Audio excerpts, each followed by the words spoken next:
Hello, I'm Robert, helping you if you're scared in many ways by fact-checking these stories.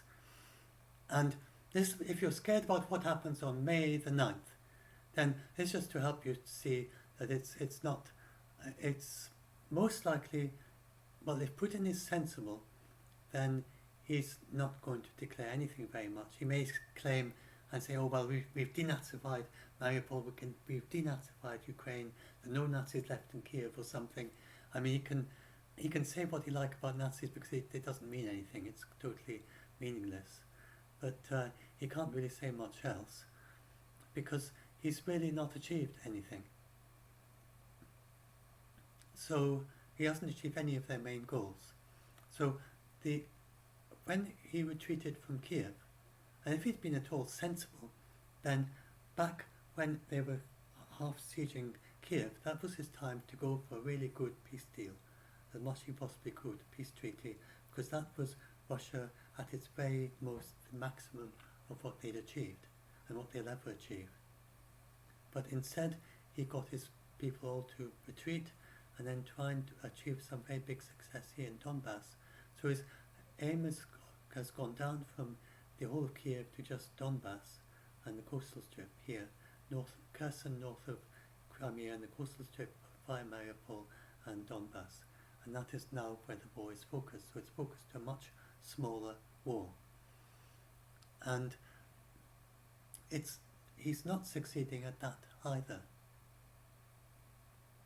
So if you look at April the 6th, then after a whole month of, over a month of fighting, and you can look at those two diagrams, see there's almost no change. He hasn't managed to make any progress towards Odessa. He wants to try and get the whole of the Kherson Oblast. He's not managed that. He hasn't yet completely got Mariupol. There's some fighters still in the Azovstal steelworks, and he has definitely not got the hearts and minds of the people anywhere in the captured regions. Indeed, is even turning the people away in the Donetsk and Luhansk republics, then many of the young people, they're now basically being press-ganned that if they go out of their house, even if they don't want to fight or they're not even suitable. I mean, like a very sad thing that happened is a couple of days ago that these soldiers there told one of their top pianists that they've got there, and a virtuoso pianist, and they told him, asked him to come and allegedly do a video, which he presumably thought would be for the Russia, a video doing piano for Russia. Not, I think it was more than him. I think it was an orchestra along with him, and then they were just all press-ganned, and they all turned into soldiers. He was sent to the front line, and soon after that he died. Just really sad. And this is just so stupid. They're not going to be good soldiers, and they didn't. It's not going to. He's turning them against him. Even these republics that he'd supposedly liberated, he's treating them so appallingly badly. And I mean, how are they going to want to support Putin after that? I mean, not the overt war crimes directly against them in their villages and towns, but them being conscripted and sent off to war when they don't want to. And then they're sent off with ancient equipment from the Soviet era, ancient hats, ancient helmets from 30, 40 years ago, because that's all they've got, and send them off to the front line, and they're basically just cannon fodder. Not much training. Maybe 4 days training. Someone said, I don't know how true that is. But one of the experts online, he said, he retweeted that. And he said he didn't know how true it was, but that so and so was saying this when they had only 4 days training. And anyway, but then in Mariupol and in these coastal areas, the people are just they're not in support of the Russian at all. They could have been if they'd taken a similar approach to Crimea and originally with Donetsk and Luhansk, but they didn't do that. They used a much harsher approach. And you said, we're just going to bomb them and try to terrorize them. And then they actually explicitly targeted hospitals and things like that, and theatres. So there's just no way that they can hold on to these regions. People don't forget something like that. Short of sending them all off to concentration camps in eastern Russia, and I don't think that's likely, then they're going to have soldiers there all the time, keeping control of these people. Going to have a few battalions in every city, keeping them in control. And that's the only way that Russia can keep control of these regions. And they have to do that indefinitely, for a decade, if they try to keep it for a decade. So it's very hard to see what Putin's end game is, as to what he's trying to achieve, or even if he knows what he's trying to achieve. And one of the experts said that they think that Putin is still naive, he doesn't know what's going on at the front line, and that he still has this idea that he's not really capturing anywhere, he's not trying to take anywhere back, he's just trying to help the Ukrainians to take over their own country. But that's not happening, obviously, because he's totally misread what's going on there. So it really just depends how misinformed Putin is. If he's very misinformed, he might still try declaring some of these regions as part of Russia, and that would be rather sad, because that would mean he's committed for another at least several months until he finally realizes that there's no way he can hold on to them. Because, did I say he's lost over a third? He's probably lost a third of his soldiers so far, either killed or incapacitated, so they can't fight anymore. You lost a leg or something, and or else surrendered, or some of them deserted. Some of them, the professional soldiers, then they're just doing a job, and because he hasn't declared a war, you can't keep them. So some of them are just resigning, and are just saying, I don't want this job anymore, because it's just so badly run, and they don't trust the commanders, they don't trust the generals, so many of them, of their comrades are being killed, they just don't think they can fight this war, and so they say, well, better stop being a soldier than keep fighting in such a war. So that apparently is happening on the Russian side. So this just is unsustainable, and they're continuing to lose roughly 1,000 soldiers a day, and roughly the equipment that's needed for 1,000 soldiers a day, all the tanks and all the anti-aircraft and all the infantry that's needed for 1,000 soldiers, that is lost every day as well, either captured by the Ukrainians or destroyed by them. And Russia just can't keep that up. And they've lost their flagship for the Baltic Sea, which was the one that provided cover to the other ships. They've lost the second best of the ships for the Baltic Sea. They've lost quite a few of their smaller boats, and these can't be replaced because Turkey won't let any ships into the Baltic Sea through the Bosphorus Strait. So that can't be replaced. They're having to resort to shooting cruise missiles from the Caspian Sea now, and it just and they are way down on precision. Anyway, I don't want to get into all that. I talk about it in a longer video. The whole point is that there's no way that Russia is in a position to escalate to a bigger war that's going to attack any other NATO country. I hope you can see there's no way that Russia is going to fight a world war with these kind of bumbling barbarians, as the Lithuanian deputy foreign minister, or whoever it was, deputy defense minister, I think it was, said, the bumbling barbarians. They just there's no way that they are going to. There's no way they're even going to be able to capture a significant part of Ukraine.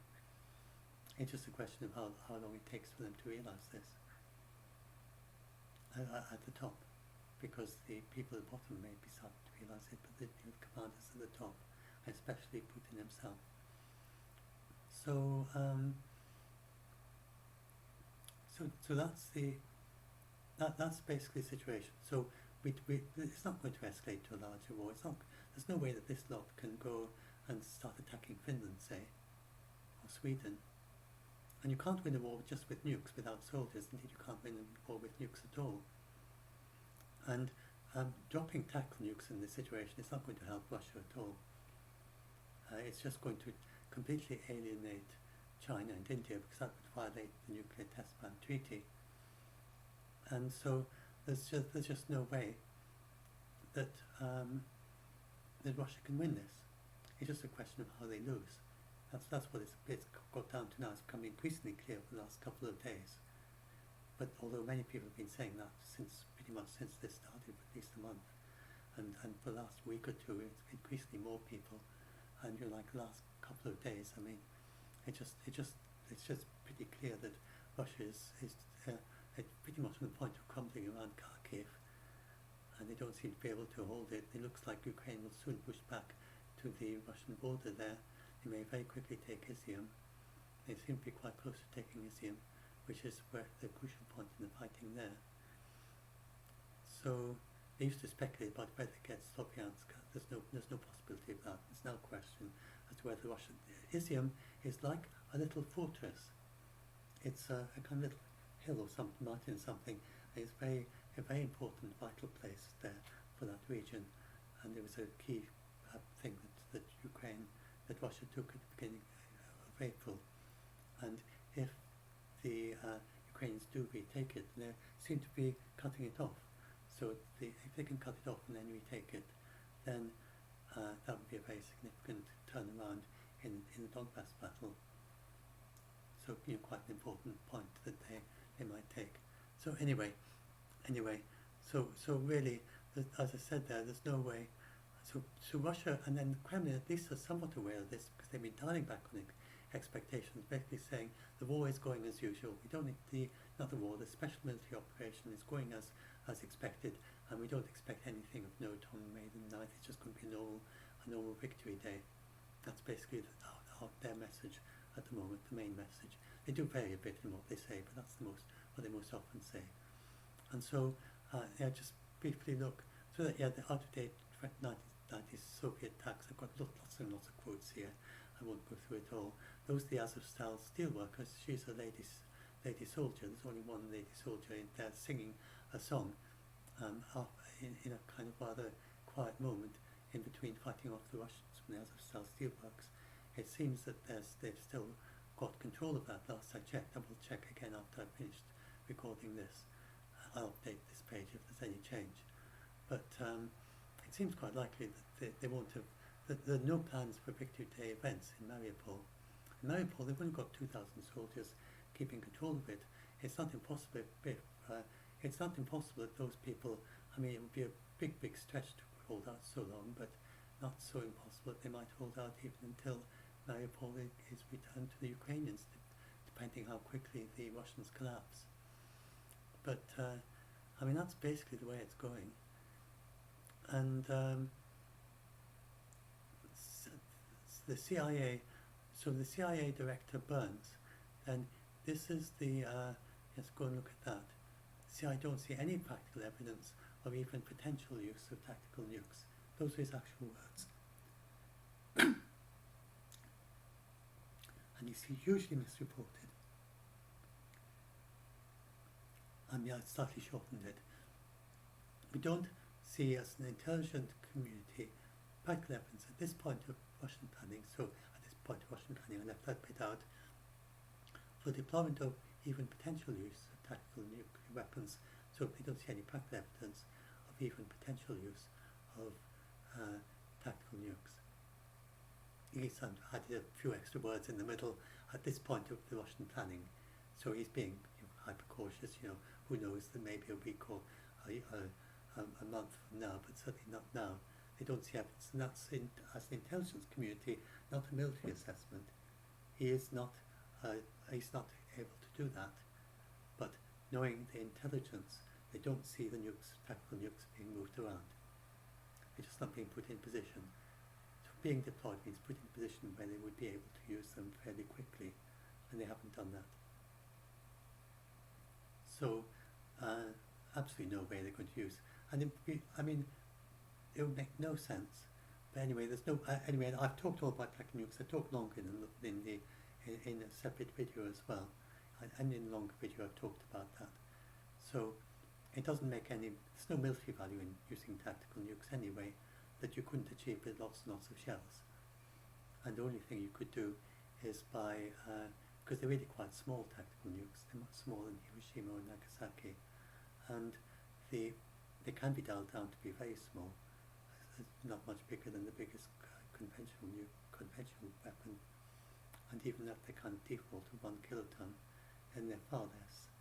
And like if you were in a plane at one end of a runway, and they let off a tactical nuke at the airport, and you're at the other end, then you'd be fine.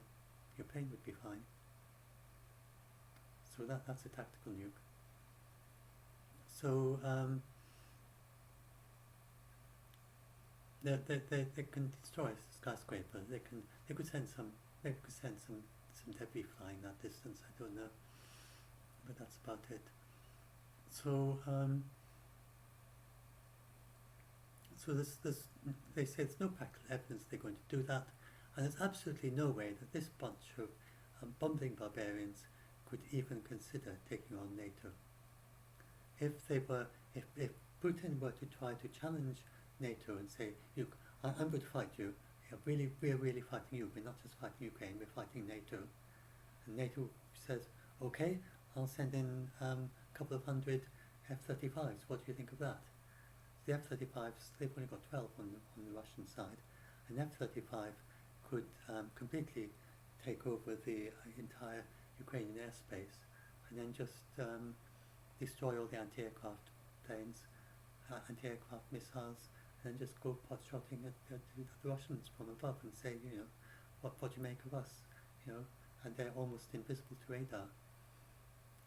And Russia know that full well. So the last thing they want is to really get NATO involved in a big way on the Ukrainian side as actually fighting. Indeed, it's possible that eventually NATO might consider supplying F-35s to Ukraine. The trouble is the Ukrainian pilots can't fly the F-35s. It's completely different. You need to train for years to be able to fly them properly. So that's why they can't. They have all the wrong instincts based on the MiG-29s, and they just wouldn't know what to do. And they fly an F-35 like a MiG-29, and it would basically not be using its capability at all. And they could probably get it off the ground and fly around in it, but they just wouldn't be able to use it in a very sensible way. So apparently, according to military experts. But so anyway, that's nice. Hopefully that's reasonably short. Hopefully this isn't too long. So we don't expect anything from May the 9th. Then in my longer video, I talk about how important it is to try to keep be kind towards even Putin. So it's very difficult to, and even the war criminals that did these. So out of all the maybe 30,000 soldiers that invaded, that tried to take Kiev, the one that did in Bucha, then the Ukrainians refer to them as the despicable 10. There were only 10. So it's not all the Russian soldiers that did that. So, and even for those ones, and I talk about this much more in the longer video, that if you're a Christian, then everything, everyone is redeemable. So most branches of Christianity, I think that's pretty core to Christianity, that there's nobody who is not deserving of the love of Jesus and the love of God. So even those despicable 10. So if Jesus and God can love them, then maybe we can start feeling kind as well. So try to, from your side, to try to at least not try to boost your hatred. It's very, very challenging to try to feel kind to people like that, or indeed to Putin, very difficult. But if you can, if you're able to do that, that's very good. The kind of the softness of your mind, to feel kindness of not that he's a good person, but thinking that everyone is redeemable and he's as deserving of the love of Jesus as anyone is. Just because he's human, just because he's, as they put it, the Son of God. That's how Christians think about it. And everyone is not a Son of God, no, sorry. Not, what is the right word? No, that's Jesus, sorry. No, I don't mean that. I mean, well, descended from Adam anyway, and Eve, metaphorically, a child of God.